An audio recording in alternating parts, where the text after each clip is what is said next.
The list of speakers there? Yeah, we get it. So we don't count it, I'll get it for you.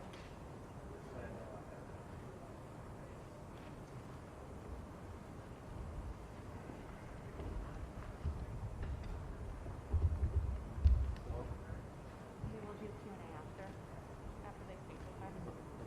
Oh yeah, I got some questions. Yeah. Is there order? Order? Speakers? And then I'll get out of the way here because they're going to start soon. Okay?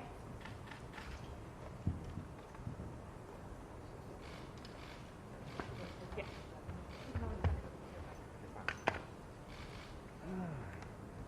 Thank you.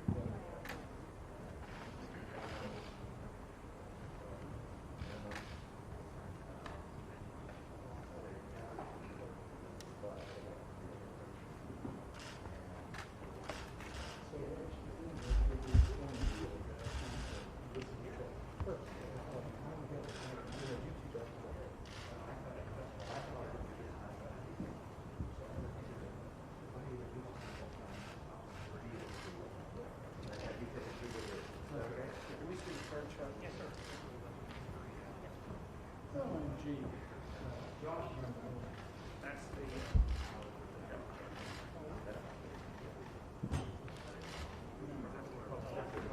Should be the Democrat one.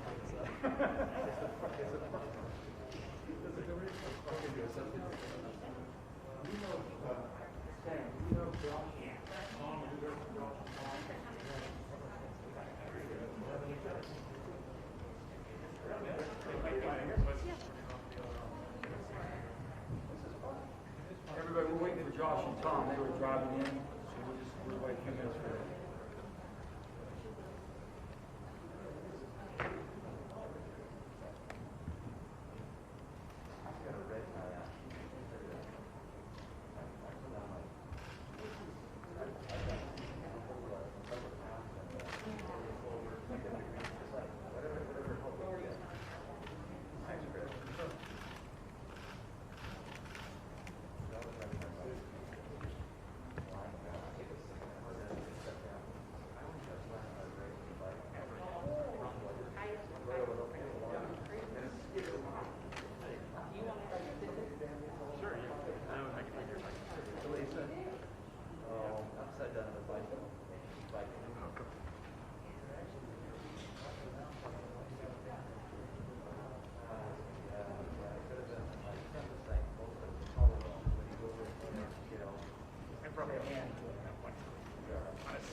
You got two easels together. Put that over there. There should be two of them over there. Yes, it's a little lighter than you.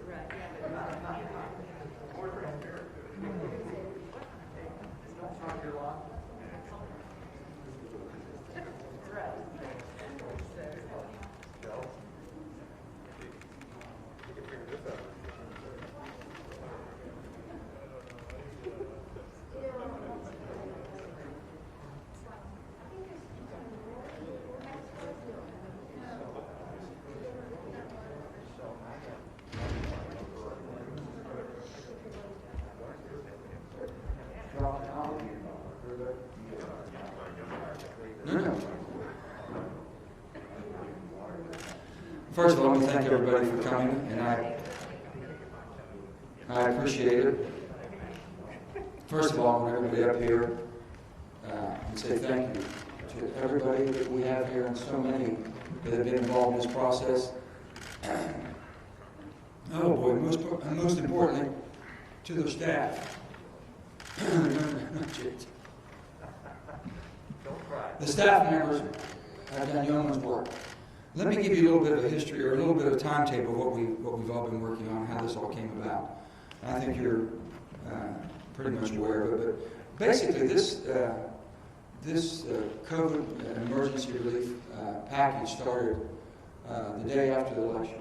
Those of us calling back and forth and talking to each other, and basically saying something had to be done because there was nothing moving. We heard nothing. And then on the 17th, we had a dinner meeting. And there was a dinner, and it was bipartisan from day one, from our talks to our dinners. To our dinner, we had 8. It was 4 Ds and 4 Rs. And we committed ourselves to making something happen. And then it grew the day after to where it just continues to grow. But it grew in a bipartisan way. And that's what really makes it pretty special. And it's been almost 2 weeks since we basically broke out, and we stood on I think it was December. Let me see what day I gotta get that right. November 5th, November 7th. 2 weeks. 14th. Today's the 14th. But basically 2 weeks ago we unveiled the framework, and now we are here today. And I know there's an awful lot of you thought that can't be done. You surely could. Putting everything agreed on and put into a bill. Well, guess what? We did. Very good bill. And to make matters even better, we have 2, because with every good negotiation, you want to make sure you've covered everything. And we did that. So what we have before you is $908 billion, $748 in our emergency bills we have, and they're going to talk about basically our state and local liability. I want to talk about, first of all, this one. And this is the one we're so concerned, and both of them are very, very important to the American people. To everybody that's watching, first of all, make sure you understand bipartisanship and compromise is alive and well in Washington. Contrary to what you've been hearing, we've proven that within a 1-month period, taking something that had not been on the table, talks were stalled completely and taken to fruition to have a bill presented. That basically what it does, it takes care of those who are unemployed.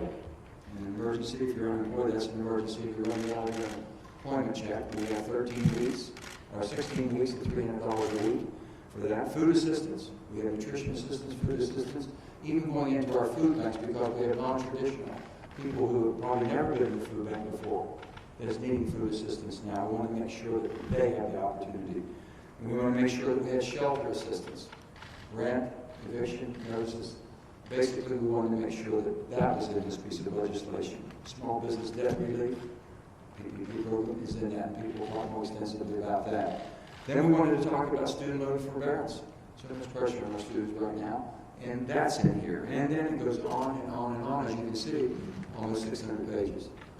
So what we've been able to do is put a $748 billion bill.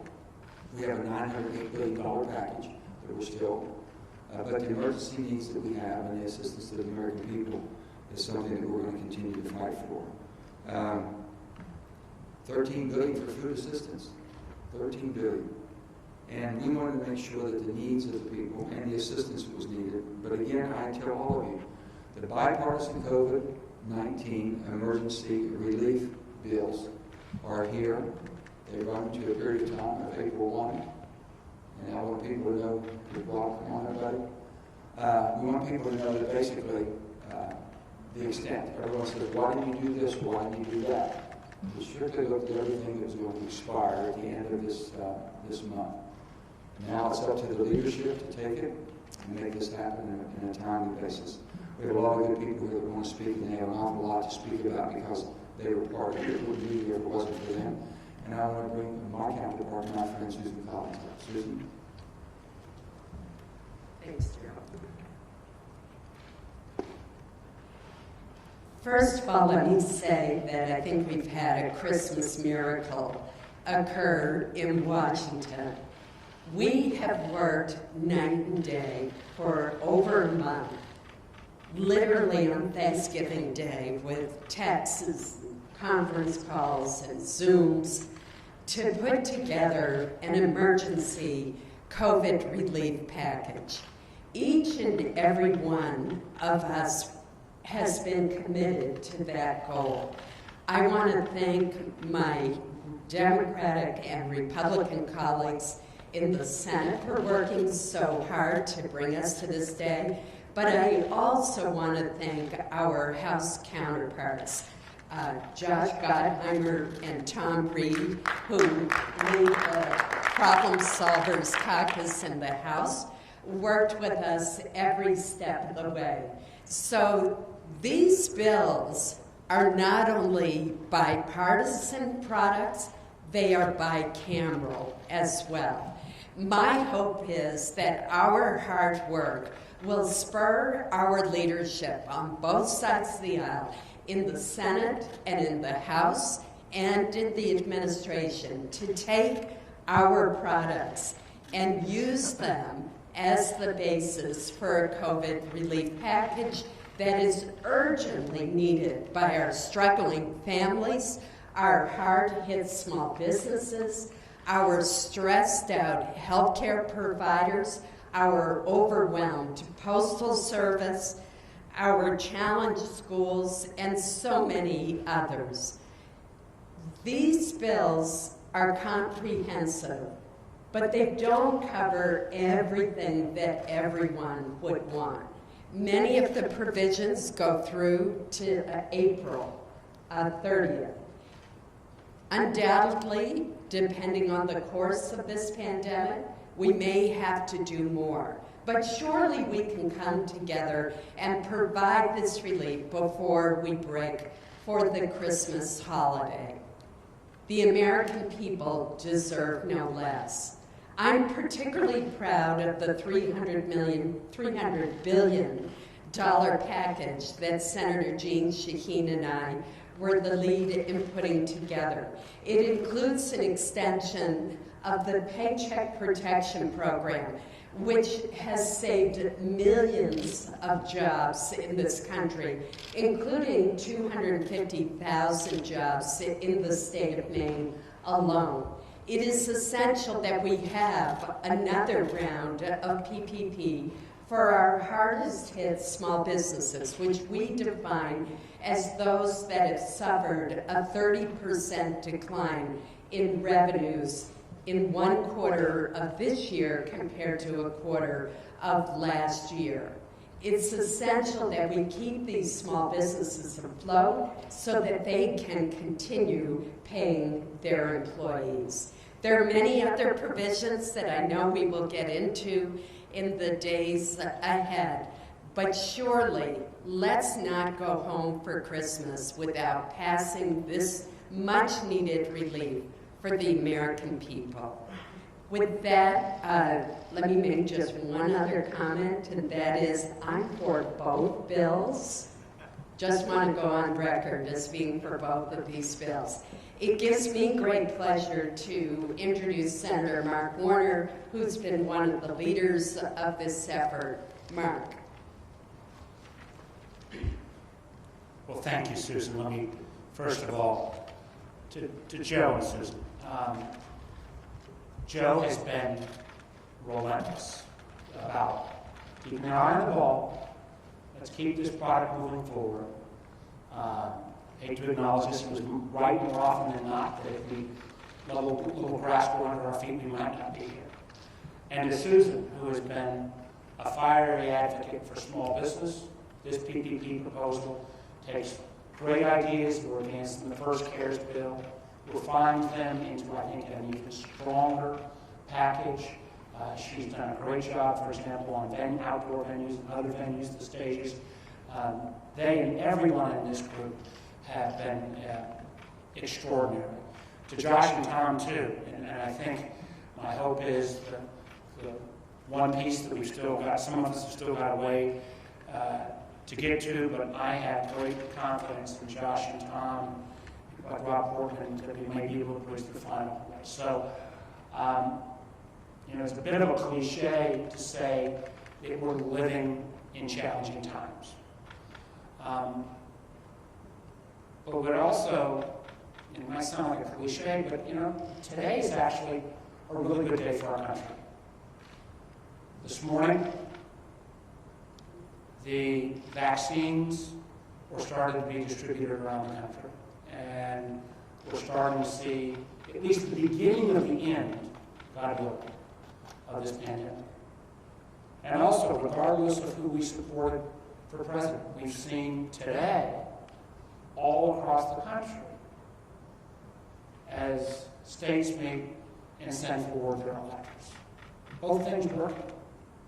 And then finally, this group, we have behind us, I think, 12 senators. We actually got up to 16 when we kind of called in additional allies, like Mike Crable and some of the CDFI, and Tim Kaine, and Chris Coons, and Dick Blumenthal on some of the liability issues. I mean, you can't normally get 16 senators to agree even much for lunch. But the fact that we came together on nearly $1 billion, nearly $1 trillion of emergency relief for Americans in need. Back when Joe says, this shows even as dysfunctional as the Congress sometimes can be, when we're confronted with a crisis, this group, and God willing, our other colleagues will step up and do the right thing. So I think it is an enormously good day for our country today, from the vaccine to our electoral process to Congress actually working. The truth is, as Mary mentioned already, this gets assistance to lots of Americans who are in desperate need. It would be Scrooge-like if we went away and left folks the day after Christmas to lose their unemployment, or the day after New Year's to lose their apartment. We have, I think, addressed virtually every major category. There are others who say there are additional things that could be added in this package. And if there's room to build a package, so be it. But I would challenge any member, Democrat or Republican, to say if we're limited at 908, which of these categories would you take money from in terms of the people who are in enormous need at this point?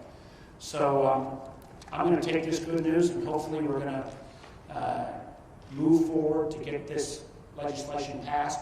We implore our leaders on both sides, take this work product, build it into whatever package that gets voted on this week. Let's make sure we bring it across the finish line. As Joe said at the outset, a lot of folks didn't think we'd get to a product.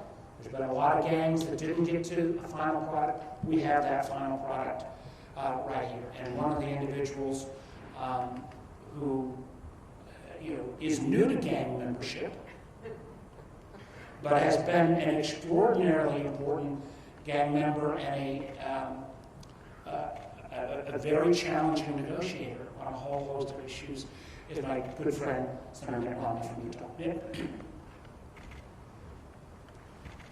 Thank you, Mark. I think the American people expect to see groups like this and hope to see groups like this work together. And you're seeing it. And that's what makes me most encouraged about what we've accomplished, but also most hopeful about what we can accomplish in the future. Republicans and Democrats in the House and the Senate can work together and can take on a tough issue. And this one looked particularly tough. Because on the one side, you had folks saying anything less than $2 trillion was unacceptable. And on the other, you had folks saying anything over $500 billion was unacceptable. And there was an insight in that dinner we had at Lisa's home. I think it was Dick Durbin who said it. He said, you know, this is an emergency provision, isn't it? We're looking not just at what we're going to do long-term for the country and stimulating the economy and so forth. We have people hurting right now. We have an emergency. So let's look at what we need to do to take care of the emergency. And that's really this bill here that Joe just described, where we all came together. And by the way, there's a lot of it that I changed if I could, and I'm sure every one of us has things in here we do differently.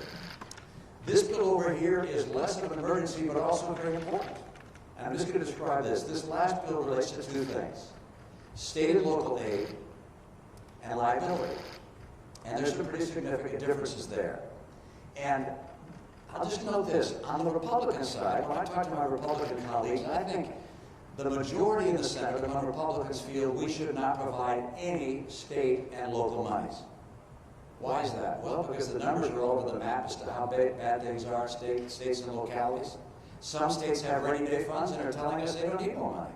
Others are saying they need much more than we could possibly imagine sending to them.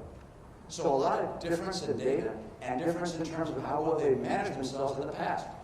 And there's a strong feeling we don't want to just be paying for pensions that states might have needs to have filled. And so on the one side, there was the sense that, hey, we don't need additional money for states and localities. That was the Republican, is the Republican point of view. At the same time, Republicans are saying, we're willing to give on that if you'll give on providing liability protection so that doctors and hospitals, schools, universities, small businesses, big businesses don't get sued because people got COVID. And so that's the trade-off. Providing funding for states and localities of $160 billion, and that's in this bill, and liability protections. The liability protections language is difficult to sort out, and we had to go to the experts. John Cornyn began with that effort. I'll leave that up, Chris. Leave that one back up. John Cornyn went out with a bill in that regard, and our Democrat friends had a lot of changes they thought needed to be made, and so we brought in the real negotiator, and that's Rob Portman. Rob Portman did a heroic job in negotiating together with Angus King and finding ways to see if we couldn't improve the liability package to resolve the concerns Democrats had, and at the same time provide the protections that Republicans want to see. So right now we're going to turn to Bill Cassidy, who's going to describe the state and local program. And then at some point, we're going to hear from Rob Portman, I'm not sure quite when, on the liability front. Bill? You know, it comes to mind that old joke. I went to a fight and a hockey game broke out. We actually went, thank you. I went to Congress and actually negotiations broke out. And we actually came up with something that I think is a victory for the American people. And I like to call this caucus in my own mind the Ronald Reagan Tip O'Neill caucus. Because you have a spectrum from conservative to liberal to all points in between. And the point wasn't to borrow a phrase from Leader McConnell, to make a point. The point was to pass a law. Put differently, this bill is not about sending a message, unless the message is that Congress can work together to make something good happen for the American people at a time of incredible stress. Now, my portion of the bill is in this one. This is the one in which we have state and local, which is combined liability. And I want to credit Tom Reed and Gottheimer and Bob Menendez, because we started working on this 4 months ago, trying to find something that would recognize the difference between states, as Mitt referenced, that would be fair to all. So let me just kind of go through the state and local funding over here. There's $160 billion that will be unleashed if we can find an agreement on liability. $8 billion of that is a tribal set-aside. There is 60 so then the remainder goes to state and localities. There's a distribution formula right here. 2/3 will be sort of 1/3 goes out the door based upon a state's population like that. 2/3 will be based upon revenue loss. Of this 1/3, in fact, of the entirety that goes out, 1/2 goes to localities, one half goes to the states. We heard a lot from localities that they thought in their state their governor did not treat them fairly.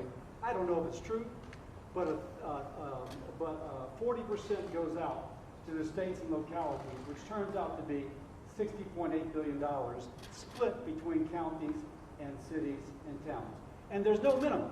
You can have 4 people in your county someplace, and they could still apply if they had some need. Each state gets at least $500 million. Now, governors must choose how to distribute this 40% that goes to localities. Mitt mentioned there's a great deal of variance as to how different states are affected. A governor may choose that it goes out to localities proportional to population. He may choose that it goes out proportional to revenue loss, or some blend in between, but it has to be the same for all. It can't be, oh, this city gets a whole lot because it's based upon need, and this city gets very little because it's based upon population. It has to be the same formula. And importantly, states cannot use the money for pension funds. Period. End of story. They cannot put more into their pension fund than they did in a previous year. So we feel as if this addresses the needs for states that have lost a lot, but it's fair to states who perhaps haven't lost a lot, but nonetheless will need funding to enable the better distribution of vaccine or for needs that are yet unrealized because of the continued COVID crisis. I'll just say, again, to Gottheimer, Reed, Menendez, but to all that have been involved in this, a lot of viewpoints have gone into state and local funding. I sure hope we get to pass it because that means also that we come to an agreement on liability reform. With that, I turn over to my partner from the House, Josh Gottheimer.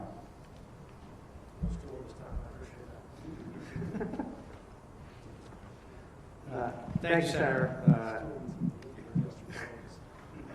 They say it couldn't be done, but today, as Mark said a minute ago, we rolled out a vaccine and actually got Democrats and Republicans in both chambers to come together and get a bill done.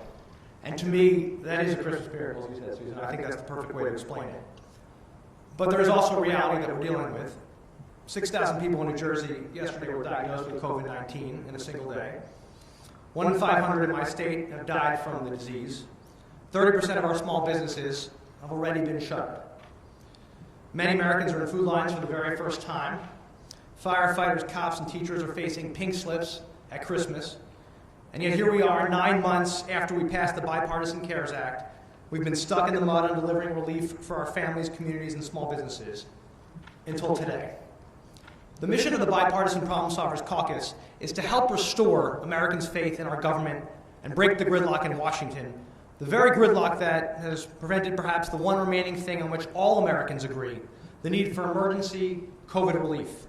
Something to get us through the brutal winter ahead, through the spikes every one of our states is facing, something that is a short-term, focused down payment to get us into the next administration.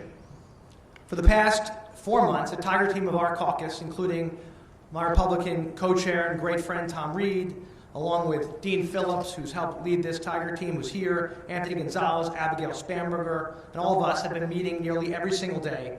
And for the last month or so, we've had this incredibly welcoming group that has invited us in to sit down on their calls every day, on their Zooms. Even on Thanksgiving, they welcomed us in to get something that we could pass both chambers and sign into law by the president. So 9 months later, we're pleased to have reached a common sense, bipartisan agreement. The team effort is an example of how Congress should, can, and must act and work together, and a model for governing in a way that the country needs and deserves, not just today, but in the months ahead. But now with the clock ticking, we're here to announce the 2 separate bills and an agreement we've worked so hard to achieve. We're very proud of the values it represents and how it is consistent with what we've been fighting for months. And we're eager to find a way forward.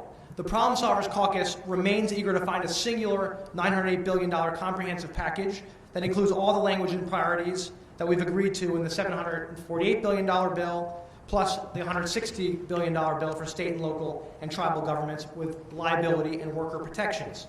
That's our goal. Like any negotiation, the parts we didn't get, we understand that. But going home with nothing for the American people is simply not an option. And look at what it's got. Supplemental unemployment, vaccine distribution, which is so vital now, PPP for our small businesses, a second round, food for the hungry, rental assistance, child care, and our state and local governments, all the assistance to help them, children, families, communities, small businesses, schools and teachers, hospitals and frontline workers, states, cities, and tribes, and much more, all helped by this package.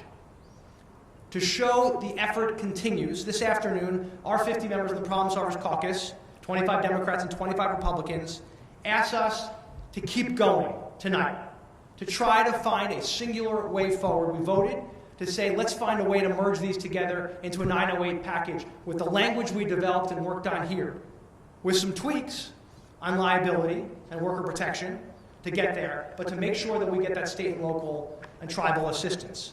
So everyone here worked 24/7 to make this happen.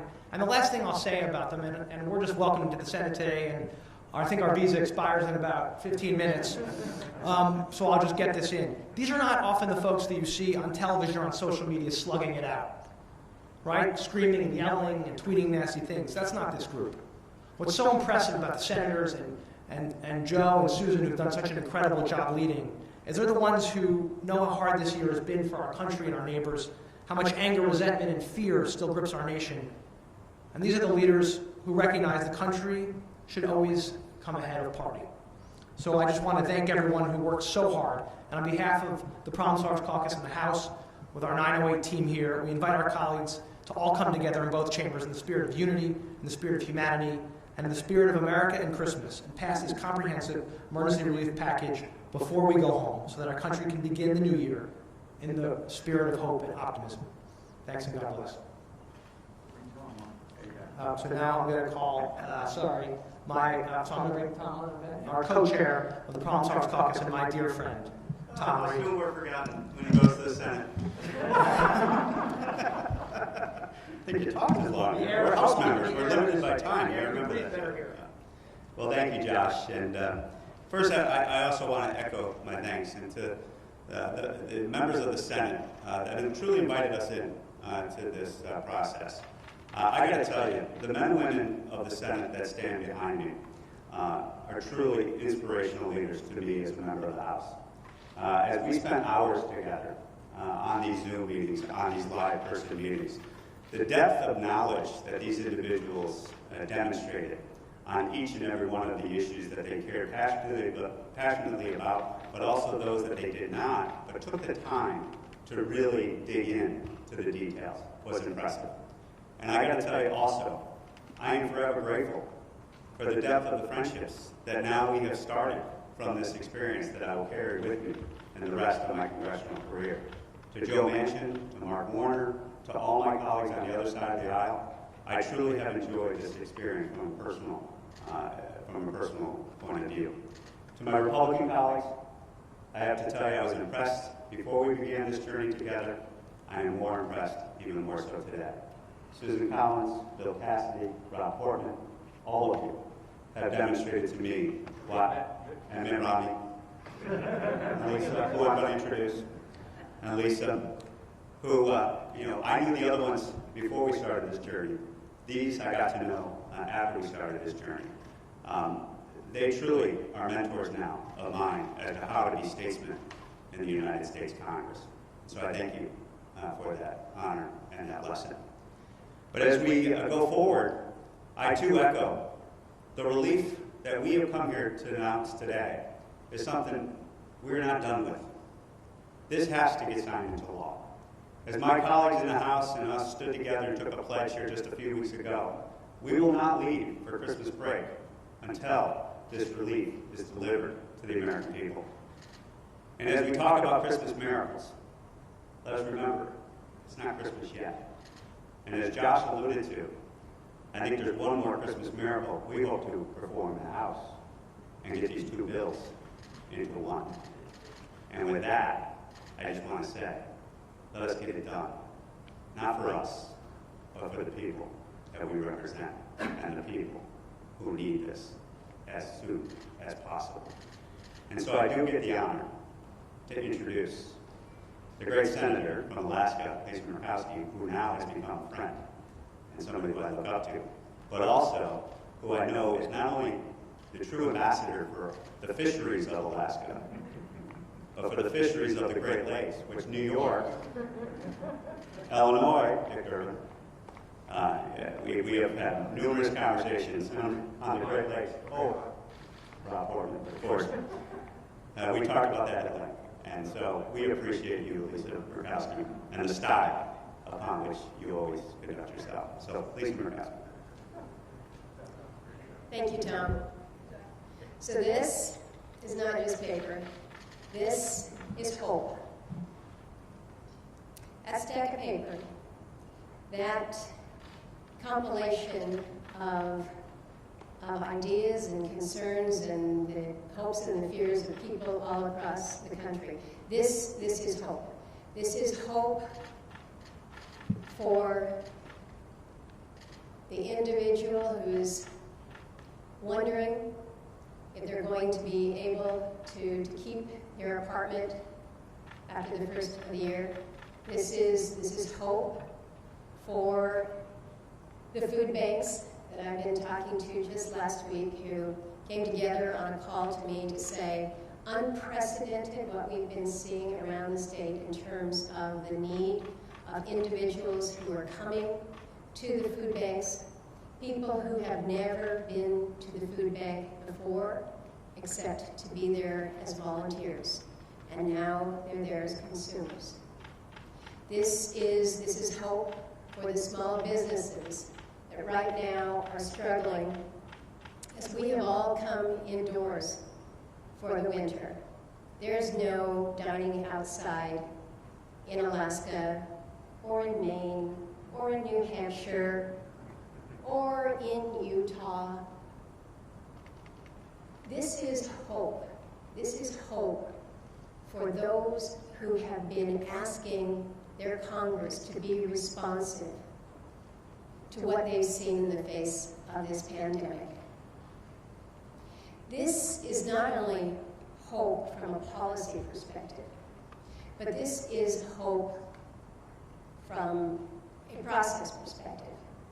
Again, I think there are a lot of folks who wrote this group off very early on.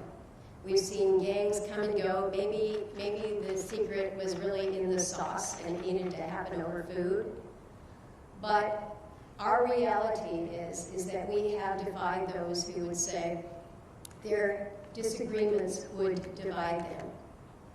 And while what we have presented is two different stacks, I think it's important that you're hearing and seeing that there is a unity in purpose here. Even after the great debates and the long hours and the multiple Zooms, we're still standing here together as Republicans and Democrats, House and Senate members. And we have two different packages, but I think that too represents our reality that when the difficult things come to you and you can't quite work them through, you don't give up. And to Josh and Tom, God bless you for saying, we're going to work to make these one. Because when we make these one, the country wins. And we've talked a lot about state and local, but that heading is state, local, and tribal. And as someone who comes from a state where half the tribes in this country happen to be in Alaska, I can tell you this tribal assistance is pretty important. For those who have been most immediately impacted from a health disparity perspective, from the issue of just overall disparities, our native people, American Indians, Alaska Natives, are hurting and hurting bad. And so making sure that these come together as one is going to continue to be our priority. But in the meantime, what we've been able to do is to give to leadership as they're moving through in these final days a ready-made, negotiated product. You haven't seen anybody else step forward. We've got your gift, take it. And I'm supposed to introduce, not supposed to, I am pleased to introduce My friend who has been working with me on the nutrition, fisheries matters, Jean Shaheen, has been a great partner throughout these negotiations, and I'm honored to stand with her and the rest of our friends. Jean? Well, thank you very much, Lisa, and thank you to all of my colleagues in both the Senate and the House who are here this morning, this afternoon. And I want to also appreciate the leadership of Joe Manchin and Susan Collins in the Senate in helping to get us to this point. We know that this country is in a crisis. We have almost 300,000 people who have lost their lives to COVID-19. We have over 16 million people who have been infected in this country. We have 25% of our small businesses nationwide have closed. In New Hampshire, we have record levels of homelessness and food insecurity. We have 12 million people who are going to lose their unemployment in December if we fail to act. And I think there are two things that are really remarkable about this group.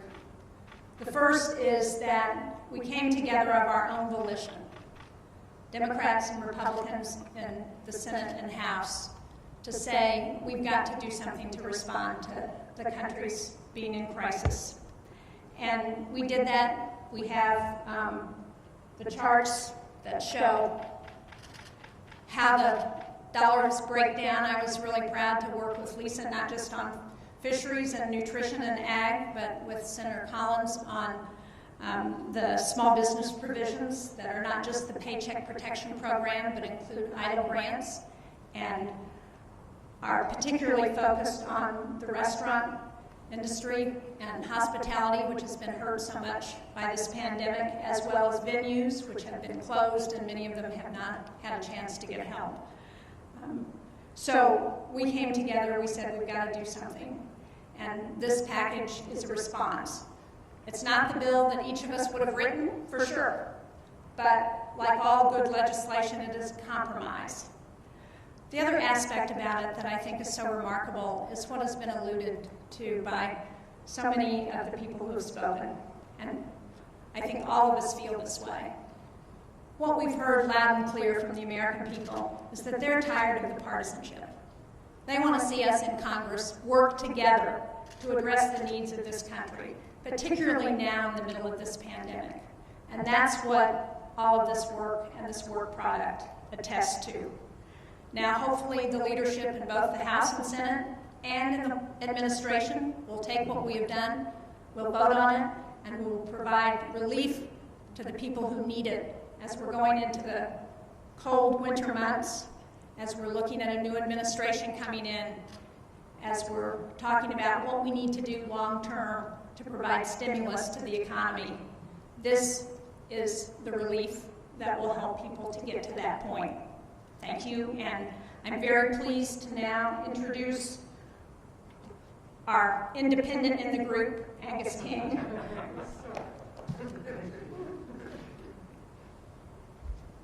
I once said to Susan, you think of me as 2/3 of a Democrat, don't you? She said, no, it's actually more like 3/4. That's a long bit of history. I think just first a couple of process things that perhaps haven't come through entirely clearly. This bill, this $748 billion bill, is unanimous. It has the support of all of us.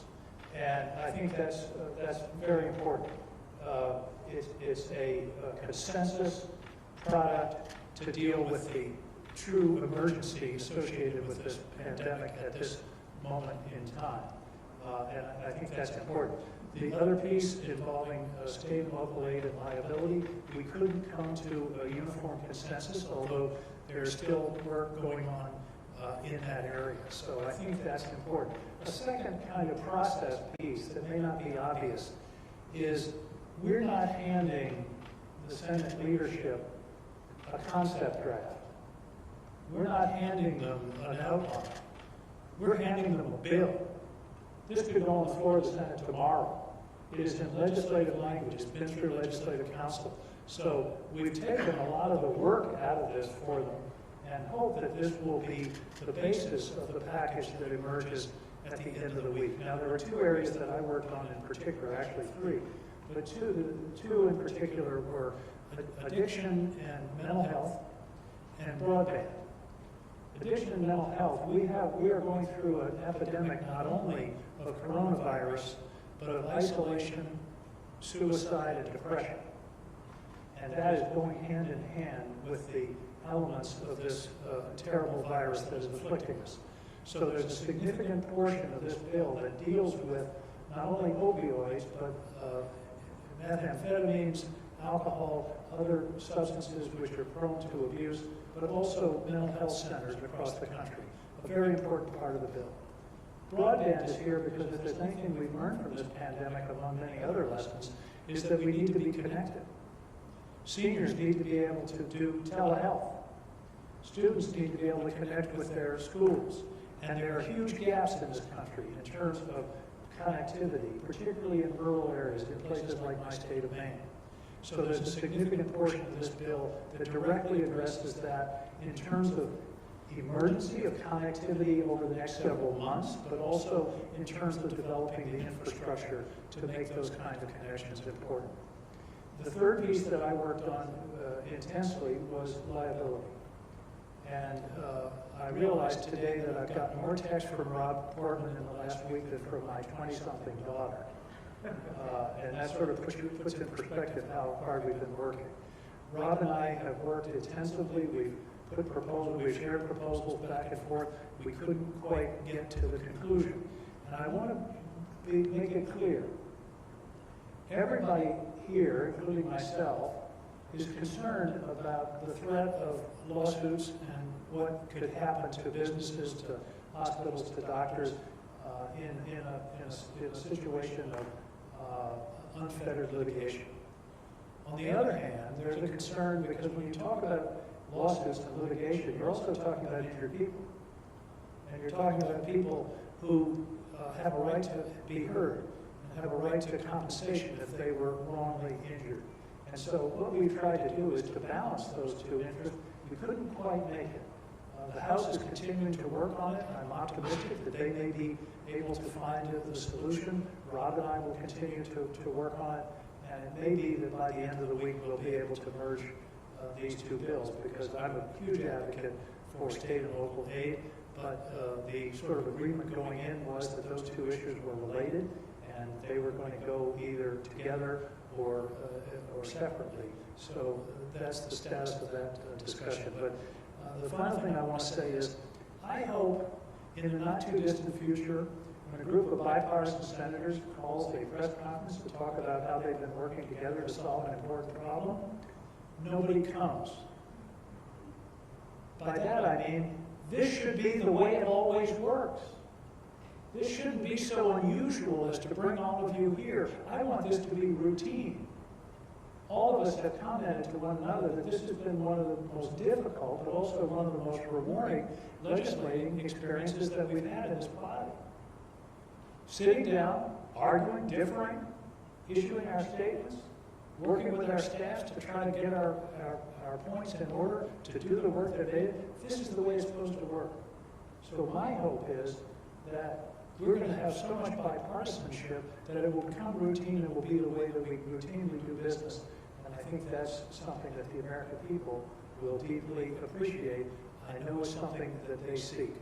This is a Christmas gift to the American people, and I sincerely hope that our colleagues in the Senate and the House and the White House will seize upon it, execute the work that's necessary to finalize the package, and I look forward to seeing the help that we've offered go out to the American people in the next several weeks, days and weeks. Thank you. And now I get to introduce my colleague, Rob Portman of Ohio.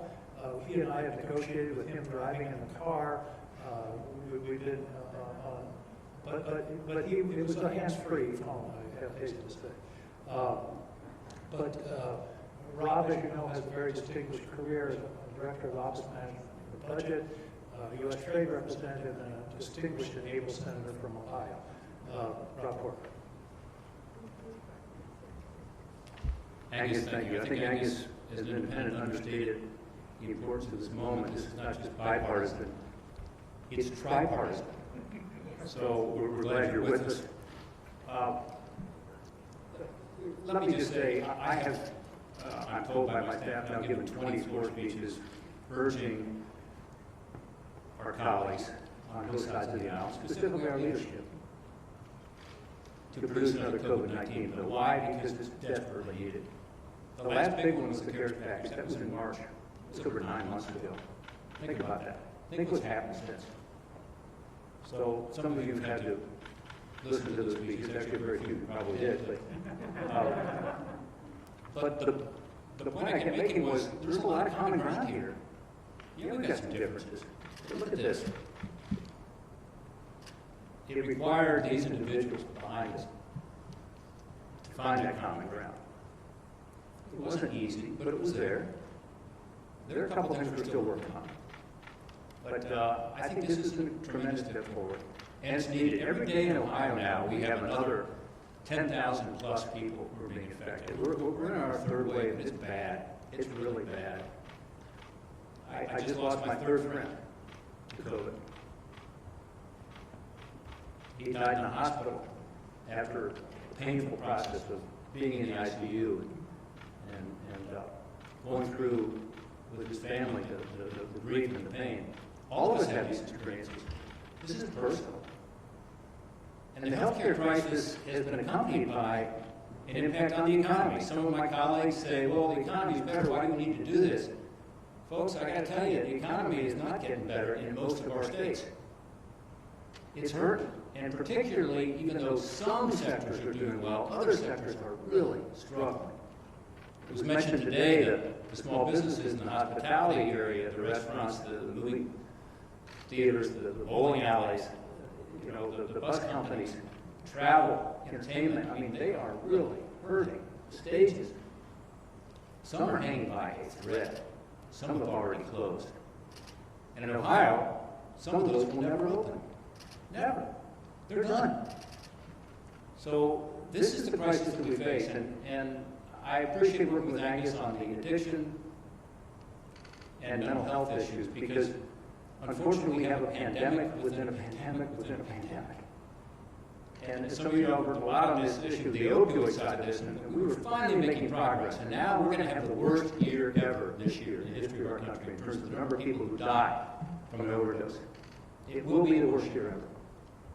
After we finally made progress, 20 years with this, and we were turning the corner, we had a 22% reduction in overdose deaths in Ohio just a couple of years ago. Now we're back. It's the isolation, it's the despair, it's the joblessness. Other factors too, not being able to go in and get your health care, to meet with your recovery coach. And we all know about the suicide rates and the behavioral health issues. So I appreciate working on that, and we provide some help. I appreciate the work on the unemployment insurance. This is one that is actually quite controversial. And yet this group was able to come together.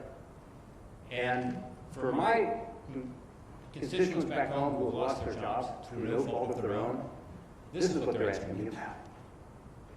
Are the self-employed going to be able to continue to get UI? If we don't act, the day after Christmas, they lose it. If we don't act, the day after Christmas, those individuals who are on extended federal benefits lose it. They actually lose it. So not only do we add the $300 back in, which, as you know, we had until late summer, until August, but we also ensure that we are continuing the assistance that's already there. Again, I wish the economy were getting better all over the place. Everybody was back to work, everything was great. That's not what I see, it's not what I feel, it's not what my colleagues here. So that's all in here. And I appreciate working again with my colleagues on that. In terms of liability, I think Mitt Romney said it well. There is a bill that John Cornyn drafted that's carefully thought out, and it is the bill that most Republicans are supporting. And it's one that our Republican leadership supports. And it was the basis for we Republicans to say, this is the general approach that we like. We have a lot of concern in our caucus about state and local funding, in part because of some of the numbers, frankly, particularly with regard to states. So we need to have a balance here. And that was part of the deal going into these discussions. We didn't quite get there although, thanks to Joe Manchin, it's bipartisan. It's not tripartisan yet. That's the goal. So all the Republicans are supporting this, and Joe Manchin is, and I appreciate that. But folks, we narrowed the differences considerably. I feel badly for John Cornyn's bill because it doesn't look like John Cornyn's bill anymore. But just to be honest with you, you'll see about half the provisions are either gone or they have been changed. Because we listened to all my Democratic colleagues back here. We tried to come up with accommodations. We didn't get there, but we got awfully close. And in the House, we're continuing those discussions. But just to be clear what this is about that business, which is a grocery store in Pennsylvania, that has said to its employees and its customers, you got to wear a mask. And they're getting sued. They're not part of a big chain. And they're thinking, I'm getting sued because I'm telling people what I think was the best thing to do. The standards were evolving, right? This is a national emergency, and the standards have been all over the place. So what in good faith should a business do? Or a small nonprofit, like a small nursing home. A private nursing home or a nonprofit nursing home in all of our states, they're all scared to death. And I'm not quite sure what the standards were and what they should do. They don't want to get the lawsuit because they can't even fight the lawsuit. They might think they can win the judgment in the end, but they can't afford the 30, 40, 50, 60, 70. I'm looking at my states.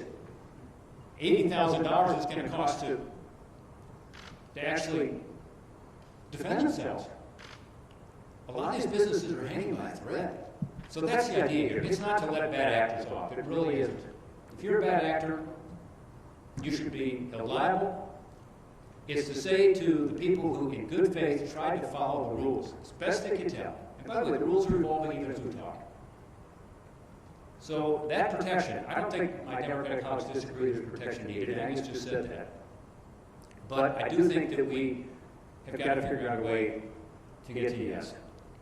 There was a survey done, and admittedly this is by the Chamber of Commerce, so I don't know if it's a survey that my Democratic colleagues would support, but it said to people, what do you think? Should people be subject to lawsuits unless they are grossly negligent? And according to the survey, 79% of American people said no, they should not be. If they in good faith tried to follow the rules. Now, if they're grossly negligent, they shouldn't be protected. That's what this bill tries to do. So that's what this is all about. And there are companies being sued around the country. And unfortunately, not every state has put standards in. Some have, some haven't.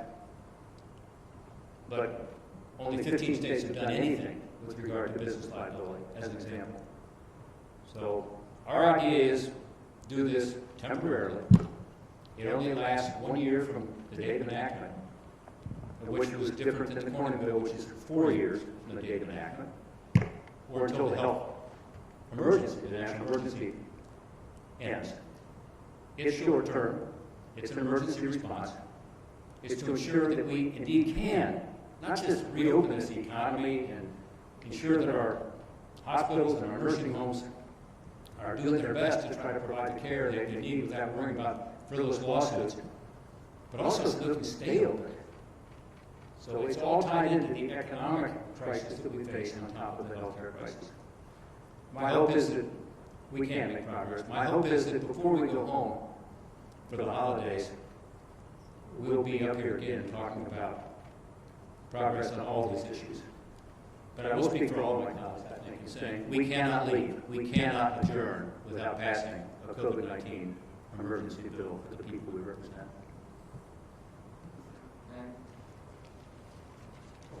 No one told me what I was supposed to do. What can I say about Maggie Hassan, except she's been a great partner in this from the start, and specifically, Maggie's a very smart lawyer. Maggie's a former governor. She has a lot of experience, and she brought that to bear on all of the major issues here, including liability reform. So, Maggie, up to you. Well, good afternoon, and I want to thank my colleagues all, but especially Joe Manchin and Susan Collins, for leading us in this effort, and to the whole group, because what you've just heard, the description of ongoing conversations, Zooms, texts, emails, is an accurate one. And the agreement reflected in this stack of paper here is an extraordinary amount of work in a short amount of time. But of course, it is nothing in comparison to what our constituents are dealing with and how hard they are working to keep their families, their communities, their businesses afloat, and to keep their eyes on the future on this day when we are seeing the first vaccines in our country distributed. I want to talk about a couple of things that haven't been mentioned. While there is still work to be done on this joint package on liability protections and state, local, and tribal aid, there is also, though, agreement, and it is reflected in the $748 billion bill on aid to our schools and our colleges, and that reflects $82 billion worth of education funding, the majority of it going to our public schools K through 12, also some money going for higher education, both the institutions and the most in-need students, as well as a similar fund that you saw in the CARES Act to governors to give them some flexibility to help schools with COVID-related expenses. We have been hearing loudly and clearly from our educators about the challenges that they have not only now, either doing remote learning, in-person learning, or a mixture of the two, but we know that they are anticipating a reopening of schools where our children will not only have some learning gaps or lags to address, but some social and emotional issues to address as well. The challenges for America's schools moving forward are going to be considerable. They also represent opportunity for us to come together and recommit ourselves to our nation's children. But it's critically important that we address that now, and I'm pleased and so grateful to all of my colleagues for working on this with us. Senator Cassidy and I were dealing on the education funding, and as Senator Portman described, we also worked on the unemployment issue, and the whole group on state and local really worked very hard on the formulas that you see. I do want to just say on the liability issue, Democrats are concerned too about the very instances and examples that Senator Portman laid out. I think the differences we're trying to work through is that as we read the language, it just seems to go beyond the COVID situation and address some things that really have a broader impact and don't deal with COVID. So we just have to work this through. This morning, I spent about an hour doing a Zoom with leaders of New Hampshire's long-term care facilities, nursing homes. Everybody in masks, our VA medical center leaders who are deploying some of their personnel to support other nursing homes in our state as they are dealing with the ravages of COVID-19, a virus that one of them described as truly insidious. They are working as hard as they can to protect their residents and each other. They are having staff spend the night in the long-term care facilities so they don't bring COVID out to their communities, or they don't bring COVID from their communities into their long-term care facilities. Our people are working as hard as they can to solve the problems that are springing up moment after moment, day after day right now.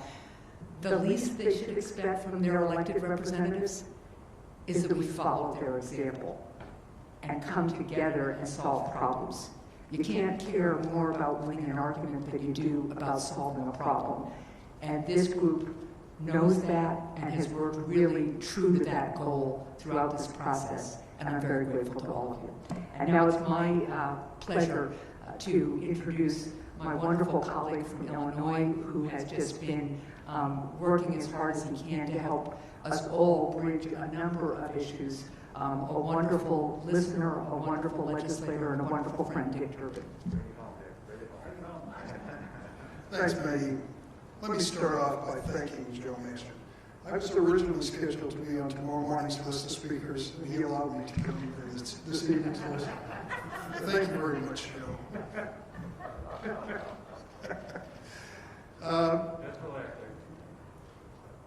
It's hard to imagine it's been 9 months since we passed a COVID-19 relief bill, but we passed it 96-0. Strong bipartisan vote. $3 trillion. 9 months. We know what's happened. It's been recounted over and over. What's happened in America since then. And there have been efforts made to come up with a new COVID relief bill. Some passed the House and others were offered in the Senate. The net result of it was zero, nothing to show for it. For all of this concern across America over what we're going through with this pandemic and with this economic situation, we couldn't pass a bill. Not in the ordinary way, not in the committee, to the floor, amendment, to the other chamber, conference committee. You read that and how laws are made. It doesn't work that way anymore. And as we fail over and over again to do anything, the American people told us about it. They said, you're pathetic. You're pathetic. In the midst of a pandemic with this economic downturn, you can't find a majority in both houses for anything. It's no wonder that they lost faith in Congress, maybe in the White House. And it's no wonder that at some point a number of us said, we've got to try something new. So we sat around Lisa Murkowski's house one night, social distancing, windows open, masks on, and started the conversation. And it led to where we are today. Weeks have passed, hours and hours of Zoom calls, and we've reached this point. It feels good. It feels like legislating. It feels like why we were elected. I remember at one point, Ben, you said, how do I explain to the people in Utah that I came out to Washington to address the national debt and health care, and we don't even talk about it on the floor of the Senate? I remember you said that back. And that's the reality. We just don't talk about them in polite company. Well, we decided to try differently. Hats off, Joe Manchin, Mark Warner, Susan Collins, Jean Sheen, all of them. I'm going to miss them if I go through. Lisa for dinner again. We've come this far, and this bill shows it. $748 billion, dramatic amount of money. And it's going to help people that desperately need it. I won't go through because you've heard the litanies recounted over and over again of all the things that are included in this bill. This is our consensus bill. We all agree on it. It's ready to go. There's no excuse for either the speaker or the leader. You've got to give us a vote. Don't let us go home for Christmas without a vote on this. Maybe you've got something better. Be my guest. Bring it as an amendment. But there's no excuse for us not acting now that we have put in all this work on a bipartisan basis. And then there's this side of the equation. And I think it's been described accurately. Consensus, all aboard. On this side, majority, bare majority, not all aboard. But the two provisions in this thing are critically important. I will tell you right off the bat, I think we should be talking a lot more than $900 billion for what we're facing. But in the interest of compromise, we stuck to $908 billion. I think we ought to stick to it all the way through. I also feel that help for state and local governments included in here is absolutely critical. Many of them are struggling to get by and counting on us to deliver. There may be some difference of opinion in the Republican caucus, I don't doubt that. But I think, by and large, we know that America is better when we're not laying off firefighters and policemen and healthcare workers and teachers. Not at this moment in our history. So what stopped it from being, as Lisa described, one bill? The liability section. Rob Portman gave his explanation, his defense. At one point, Angus King said to me, don't debate him. And then he went on a little longer and said, I guess you have to debate him. I'm not going to do it. All I can say is, fundamental to this conversation is fairness. Fairness to the business which is making a good faith effort to protect customers and workers. And fairness to the victim who, without a day in court, if they are wronged or hurt, cannot get compensation. That's what it's all about. We've got to be able to find a middle ground here, strike a middle ground that is fair to both. That's still the burden we face. And I urge my friends in the House, both sides in the Problem Solvers Caucus, take a look at the suggestions that have been made by Democrats and Republicans when you try to find your position on this issue. And that's all I have to say at this point, other than to close and say, we can't go home for Christmas if we don't do this. We cannot go home for Christmas and leave millions of Americans losing their unemployment insurance the day after Christmas because we didn't even debate it on the floor of the Senate. Both sides have to urge that to happen. I think we will. Let me wrap this up very quickly, and thank you all for being so patient and kind. I want to thank Dean Phillips for being here. Dean has been very instrumental from the House side working with us. But let me just tell you this. Everyone has told you, basically, help is on the way. Tell the American people help is on the way. It's here. There's not a reason why our leadership should not take this up immediately and pass it. And not that we should not go home for Christmas. We will not go home for Christmas until we pass legislation that gives relief to the American people. We're hopeful that both of these become together. In the spirit of cooperation, I was for both. That's the bipartisanship. Because both sides have absolutely, I think, compelling arguments. And the need and the reasons why we have the positions we have. I have all the faith in the world they're going to come together on this. But help is on the way in this one right here. How we're going to do this right now is not open questions right now. Everybody that you might want to question, they're going to stand. Our senators are going to stand. We have, as far as our liability protection, we've got Rob, we've got Josh, we've got Tom, and we've got our lawyers. We're the Dick, no Dick. So you can hear from both of them where we are and what we're trying to do. Anybody on everything that we've agreed on over here, you ask any questions you want to anybody over here if you would. So come on up, gang, and stay wherever you want to stay. Okay? Thank you all. Thank you. God bless you. Thank you for staying. If you got a question, come up and ask us.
Even today, there's been more movement on this last issue, and I think there's actually folks in the House they may not be able to do it.